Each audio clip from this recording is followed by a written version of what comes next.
مجھ سے نہیں ہوگا، یہ وہ الفاظ ہیں جو ہر انسان نے کبھی نہ کبھی خود سے ضرور کہے ہوں گے۔ جب انسان محنت کر رہا ہوتا ہے نا، تو اس کی اس محنت میں بہت سی مشکلات آتی ہیں جسے وہ برداشت کرتا ہے۔ کچھ لوگ ایسے ہوتے ہیں جو کہہ دیتے ہیں کہ مجھ سے نہیں ہوگا اور وہ ہار مان لیتے ہیں، لیکن ان میں سے کچھ وہ بھی لوگ ہوتے ہیں جو یہ تو کہتے ہیں کہ مجھ سے نہیں ہوگا، لیکن وہ اپنی کوشش کو جاری رکھتے ہیں اور اس کوشش میں لگے رہتے ہیں۔ وہ کیوں لگے رہتے ہیں؟ وہ کیوں کوشش جاری رکھتے ہیں؟ کیونکہ ان کو خود پر یقین ہوتا ہے۔ لیکن جن کو خود پہ یقین نہیں ہوتا وہ اس کام سے ہار مان لیتے ہیں، وہ خود سے ہار مان لیتے ہیں اور اس کام کو چھوڑ دیتے ہیں۔ آج کی اس ویڈیو میں آپ کو بتاؤں گا کہ آپ خود سے ہار کیوں مانتے ہیں، اور اگر مانتے ہیں تو اس کا حل کیا ہے۔ آپ کیا کریں کہ آپ خود سے ہار نہ مانیں اور اس کام کو پورا کریں جو آپ کر رہے ہیں۔ ویڈیو کو شروع کرنے سے پہلے میں آپ کو بتاتا چلوں، میں ہوں آپ کا موٹیویشنل سپیکر سہیل حنیف۔ اگر آپ اس چینل پر نئے ہیں تو ابھی اس چینل کو سبسکرائب کر لیں۔ اس چینل پر میں روزانہ موٹیویشنل ویڈیوز ڈالتا ہوں تاکہ آپ کو موٹیویٹ کر کے آپ کو کامیاب کر سکوں۔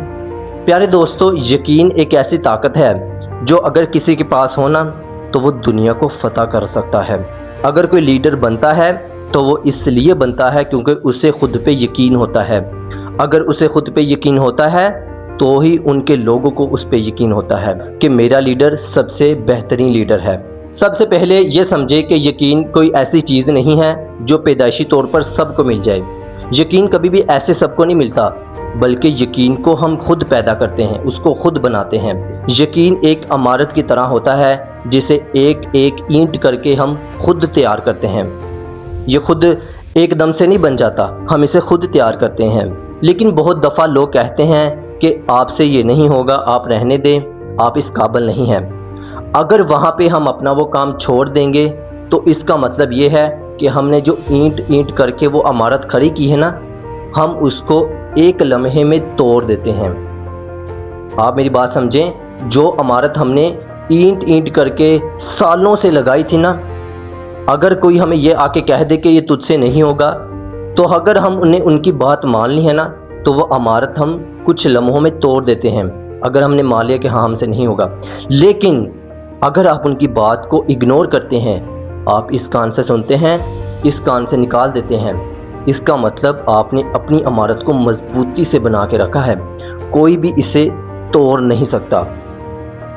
کسی کی یہ مجال نہیں ہے کہ وہ آپ کی عمارت کو توڑ سکے۔ بس آپ نے ان کی بات کو اگنور کرنا ہے، اس کان سے سن کے اس کان سے نکال دینا ہے، تو آپ کی عمارت مضبوط بنے گی، کوئی اسے توڑ نہیں پائے گا، کیونکہ آپ نے اسے سالوں کی محنت سے بنایا ہے۔ یہی یقین کی طاقت ہے، اسے ہی یقین کہتے ہیں۔ اب سوال یہ ہے کہ یہ ڈر آتا کہاں سے ہے؟ اصل میں اس کی جڑ بچپن سے جڑی ہوئی ہے۔ بچپن میں استاد ہمیں کہتے ہیں کہ بیٹا تم نالائق ہو، تم سے نہیں ہوگا۔ ہمارے رشتہ دار ہمیں کہتے ہیں کہ تم سے اچھا تو تمہارا بڑا بھائی ہے۔ ہمارے دوست ہمیں کہتے ہیں کہ تم سے یہ نہیں ہوگا۔ مطلب ہمارے جو اپنے ہوتے ہیں نا، وہ بچپن ہی سے ہمیں کمزور بنا دیتے ہیں، ہمیں ڈرپوک بنا دیتے ہیں۔ اس لیے ہم جب بڑے ہوتے ہیں تب بھی کچھ نہیں کر پاتے، کیونکہ ہمارے بچپن سے ہی ہمیں ڈرا دیا ہوتا ہے۔ لیکن یہاں ایک بات سمجھنے والی ہے، جو الفاظ لوگوں نے آپ کے بارے میں کہے تھے نا، وہ اصل میں ان کی رائے تھی، حقیقت نہیں تھی۔ یہ ان کی بس ایک رائے تھی جو کہ غلط ہوتی ہے۔ انہوں نے آپ کی پی ایچ ڈی نہیں کی ہوتی، شاید انہوں نے اپنی پی ایچ ڈی کی ہوگی، زمانے کی پی ایچ ڈی کی ہوگی، لیکن آپ کی تو پی ایچ ڈی نہیں کی ہے نا، آپ کا تو انہیں پورا نہیں پتا ہے نا، آپ کے وہ پروفیسر تو نہیں ہیں۔ اس لیے وہ ان کی ایک رائے ہوتی ہے، ان کی وہ ایک چھوٹی سوچ ہوتی ہے جو آپ کو کمزور بنانا چاہتی ہے۔ اس لیے آپ نے کبھی بھی ان کی باتوں میں نہیں آنا، کیونکہ وہ چاہتے ہی یہی ہیں کہ آپ ان سے نیچے رہیں اور وہ آپ کے اوپر مسلط ہو کے بیٹھے رہیں۔ اب سوال یہ ہے کہ خود کو یہ یقین کیسے دلایا جائے کہ ہم کامیاب ہیں؟ اس کا پہلا قدم یہ ہے کہ آپ نے چھوٹی چھوٹی کامیابیوں کو اچیو کرنا ہے۔ مثلا آپ نے صبح جلدی اٹھنے کا ایک پلان بنا لینا ہے، ایک ہفتے کا، بس ایک ہفتے کا، کہ ایک ہفتہ میں روزانہ 1 گھنٹہ پہلے اٹھوں گا۔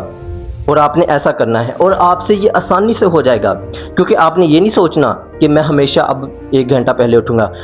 آپ نے صرف 1 ہفتہ یہ کرنا ہے کہ میں 1 ہفتہ روزانہ ڈیلی صبح جلدی اٹھوں گا۔ اگر آپ نے یہ اچیو کر لیا، آپ کی پہلی کامیابی ہوگی، آپ کی پہلی جیت ہوگی، اور یہ جیت آپ کو اندر سے یقین دلائے گی کہ ہاں میں کچھ کر سکتا ہوں، ہاں میں بھی کر سکتا ہوں۔ یہ کامیابی آپ کو یقین دلائے گی۔ اس کے بعد دوسرا قدم یہ ہے کہ آپ نے روزانہ 1 ہفتہ 1 گھنٹہ پڑھائی کو ضرور دینا ہے۔ مثلا اگر آپ جتنا وقت دے رہے ہیں اپنی اسٹڈی کو، اس سے 1 گھنٹہ زیادہ دینا ہے۔ اگر آپ نے 1 ہفتہ یہ کر لیا تو آپ کو یقین آ جائے گا کہ ہاں میں بھی کر سکتا ہوں، میں بھی ان جیسا بن سکتا ہوں جو آج کامیاب ہیں۔ دوسرا طریقہ یہ ہے کہ آپ نے خود سے باتیں کرنے کا انداز بدل لینا ہے۔ مطلب کہ آپ نے یہ نہیں کہنا کہ میں یہ نہیں کر سکتا، مجھ سے نہیں ہوگا، میں تو نالائق ہوں۔ آپ نے ایسا ہرگز نہیں کہنا۔ آپ نے خود کو ایک کامیاب تصور کر لینا ہے۔ چاہے آپ محنت کر رہے ہیں، آپ نے یہ نہیں سوچنا کہ میں کامیاب ہو جاؤں گا، نہیں، آپ نے یہ سوچنا ہے کہ میں کامیاب ہو گیا ہوں۔ آپ نے خود کو کامیاب بنانا ہے، آپ نے خود کو لائق ماننا ہے۔ اگر آپ خود کو لائق مانیں گے تو ہی زمانہ آپ کو لائق مانے گا۔ یہ بات میری یاد رکھیے گا۔ تیسری عادت یہ ہے کہ آپ نے اپنی ماضی کی کامیابی کو یاد کرنا ہے۔ اگر آپ نے خود کو یقین دلانا ہے نا کہ میں کامیاب ہو سکتا ہوں، تو آپ نے اپنی کامیابیوں کو یاد کرنا ہے جو آپ نے ماضی میں کی ہوں گی۔ مثلا آپ نے اپنی ماضی میں ظاہر ہے کچھ نہ کچھ تو کیا ہوگا، کچھ نہ کچھ تو اچیو کیا ہوگا۔ اگر آپ اس وقت 7 کلاس میں ہیں، 8 کلاس میں ہیں، 9 کلاس میں ہیں یا 10 کلاس میں ہیں، تو آپ ایسے ہی تو نہیں یہاں تک آ گئے۔ آپ نے ان کلاسوں کو پاس کیا ہے تو آپ یہاں تک آئے ہیں۔ آپ نے ایسی بہت سی اپنی کامیابی دیکھنی ہیں جن کی وجہ سے آج آپ جہاں کھڑے ہو وہاں آپ بہت آسانی سے نہیں آئے ہو، وہاں بھی آپ اپنی کامیابی سے آئے ہو۔ تو آپ نے یہ سوچنا ہے، آپ نے یہ ماننا ہے کہ اگر میں یہاں تک آیا ہوں تو یہ مجھے میری کامیابیاں لے کے آئی ہے۔